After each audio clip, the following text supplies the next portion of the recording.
Hey, batch of 2024. This is my second last message for you guys. The last one would be before your results come out. But second last because my papers are done tomorrow. Final tips for the English literature paper. Please listen to the whole message. Very important for you to listen to this.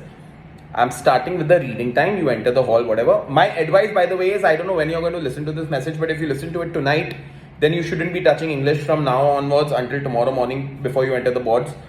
Because it's not going to help you at all. So whatever you've done, let it settle in your head. Let all the answers, let all the content just settle in your brains. All right. Now let's cut to where you've entered the exam hall.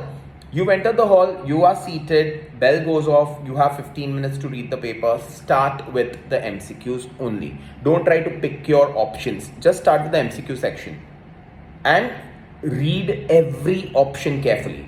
You might look at an MCQ question and feel that, hey, I've read this one before, I know this one, and you jump to an answer. Don't do that. Read every word of the MCQ carefully. Read the character names carefully, because sometimes, when we are in a rush, you might mistake Bassanio for Antonio. Silly mistake, but it's happened with the best of us. So be very calm.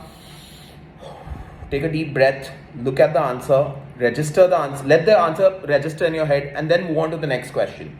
Focus and breathe and stay a while on those 3 MCQs that are going to come. The first one is the sequence of events. Make sure that you're getting the sequence absolutely right in your head. Don't panic at that time. Don't go blank at that time. Even if you do go blank and you're like, I can't locate, where does this line come?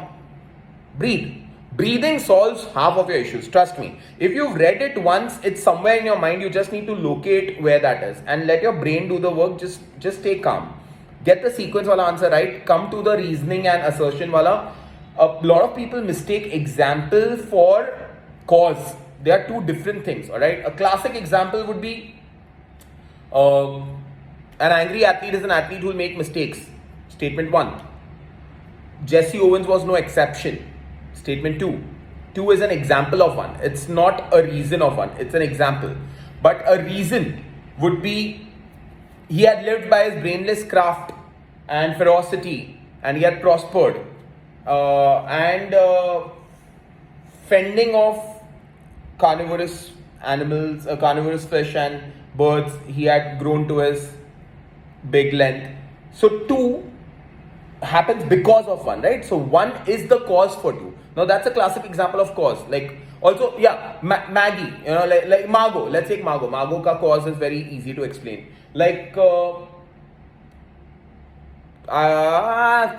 blank right now. But this is going to happen in the exam, right? But just calm. Look, I'm going to take a deep breath. I'll think of the answer. Like kids hated Margot and they shut her in a closet. She remembered the sun and the way the sun was when she was on earth. So the kids shut her because she remembered how the sun was. So if sun wala answer is the second point, then 2 is the cause for 1. Like they put her in the closet because she remembered the sun. So that's how you talk to yourself and get the answer. Example is different, cause is different. Likewise, contradiction is different and independent is different. Contradiction would be in Angel in Disguise, when someone on the first side they've told us Kate is a smart girl between 10 and 11 of whom something good can be made if in the right hands, and the second page where Mrs. Ellis says she's a brat and I'm gonna have a difficult time raising her because she is a difficult girl to be. Now that's a contradictory statement, right? It's one is proving the other wrong. That's contradiction. Independent would be 2 completely unrelated points. That's independent, like have no relation whatsoever. So it's easy. And I think in tomorrow's option, because they are doing this for the first time ever, they've not done this in the past, they are doing it for the first time, they're going to give you something very straightforward and obvious. You're going to come out of the exam hall and text me and say, sir, this was like mind-blowing, like what you said happened. Your predictions are amazing. ऐसा मेरे बारे में लोग बोलते हैं, होगा भी कल, मैं very sure हूँ. Okay?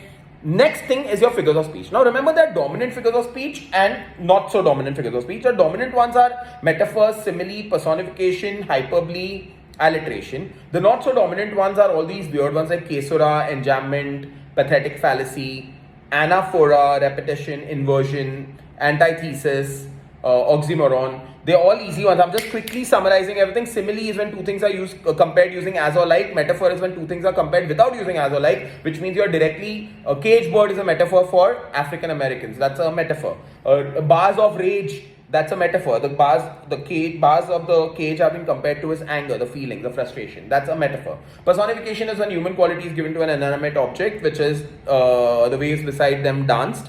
And hyperbole is obvious exaggeration, 10,000 saw I at a glance. And alliteration is when the first sounds of the words are repeated, myrtles mixed in my path like mad, mur. That's like a simile also, and an alliteration also, which brings me to my next point. There can be one sentence with multiple figures of speech, and if एक तो ऐसा होगा नहीं, but if you see, like, you identified a hyperbole also, you identified an inversion also. 10,000 saw I at a glance is an inversion, grammatically it's incorrect, and you see in your options a hyperbole also and an inversion also. You can choose whichever you want, don't stress on it. Go with hyperbole because that's the most obvious one. But if you select inversion for whatever reason that you do, you're not going to get it wrong. Like, both is going to make considerations. Trust me on this, alright? Because it's their problem, not yours. The not so dominant figures of speech that I spoke about, Kesura is when there's a break in the sentence with a comma. Patriot has a lot of those examples. You see a sentence, a line with a comma in between and two phrases, and when there's a break basically in a sentence, in a line, that's called a kesura. Enjambment is when one sentence extends over multiple lines. It doesn't end, but it extends over multiple lines. That's an enjambment. Again, you'll see it in Patriot also. You might see it in Daffodils, and you might see it in Abu and Adam also. I'm not very sure about that one. Then there's pathetic fallacy, which is I go into the rain now, because rain has been given a human feeling. So pathetic fallacy is like a South Bombay cousin of personification. Is the same thing. Human quality है, human feeling है. Same family के लोग हैं ये दोनों. It's just feeling we are talking about. Rain over here is sad, like nature is sad. So through nature, through rain, it's being shown the gloomy atmosphere. So I go into the rain now is pathetic fallacy. Then you have anaphora, which is a repetition of words in close succession. Like, repetition would normally be words are repeated in one stanza, so repeated words. But if in one line you see roses all the way, two words repeated in close succession, that's anaphora. Oxymoron is when two opposite words are juxtaposed together, like precious burden, pretty ugly, that's an oxymoron. And that touches the spring of common humanities and antithesis, two opposite words in the same line, but there are other words in between. Death and spring, two opposite ideas, two opposite words. Also personification. Now in this case, I will go with the dominant figures of speech. So your aim should be to identify dominant figures of speech and try to locate it in your examples, alright? Now once you're done with your MCQs, you'll move on to your RTCs, that's reference to context. My personal preference is choosing 2 Merchant of Venice, 1 poem and 1 prose, or 2 prose, 1 poem and 1 MOV.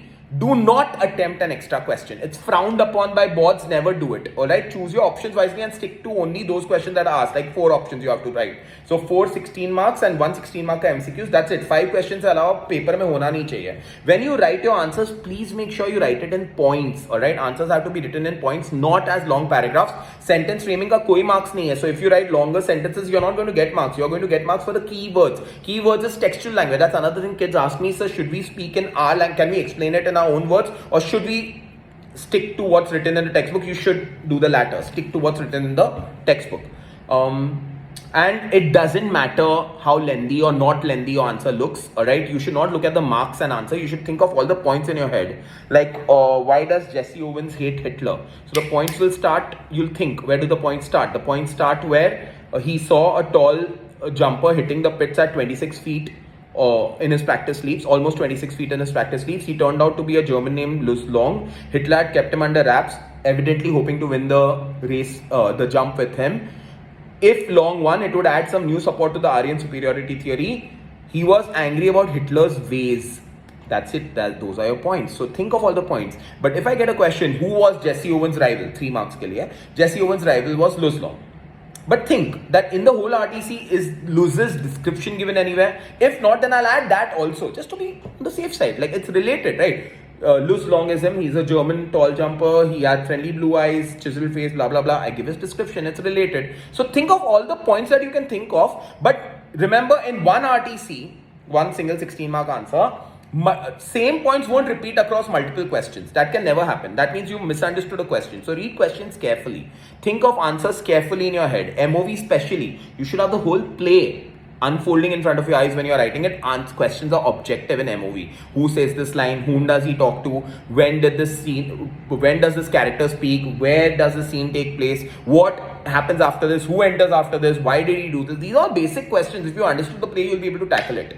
Avoid cancellations, avoid spelling mistakes, grammatical mistakes के marks नहीं करते but spelling mistakes के marks करते हैं. And enjoy the paper. I see this to all my kids all the time. Guys it's an exam है भाई, कौन इतना टेंशन लेता है. एंजॉय करने का, लिखने का, जितना तू एंजॉय करेगा ना तू बाकी लोग से मजे करके आएगा. ये एग्जाम के मार्क्स जो भी आए ना वो तेरे को 1 महीने के लिए याद रहने वाले, लाइफ में याद नहीं रहेगा. बट जो स्ट्रेस तू अभी लेगा ना, वो स्ट्रेस की वजह से जो सफेद बाल तेरे को आएंगे ना वो तेरे को लाइफ टाइम याद आएगा कि शेट 10th में मेरे सारे बाल सफेद हो गए मेरे मिस्टेक की वजह से. वो स्ट्रेस, मजाक कर रहा हूं, मतलब that's a hyperbole. But point is के कौन देखता है लाइफ, किसने देखा है यार. एंजॉय कर ले लाइफ यार. तू एक एग्जाम है, हम सबने दिए वो एग्जाम, बिंदास जाके करके आने का. Okay, I love you guys. मेरे को प्लीज टेक्स्ट करके बोलना आई लव यू सर. अगर पेपर अच्छा गया तो, नहीं अच्छा गया तो भाई अनफॉलो करो. ठीक है, बाय.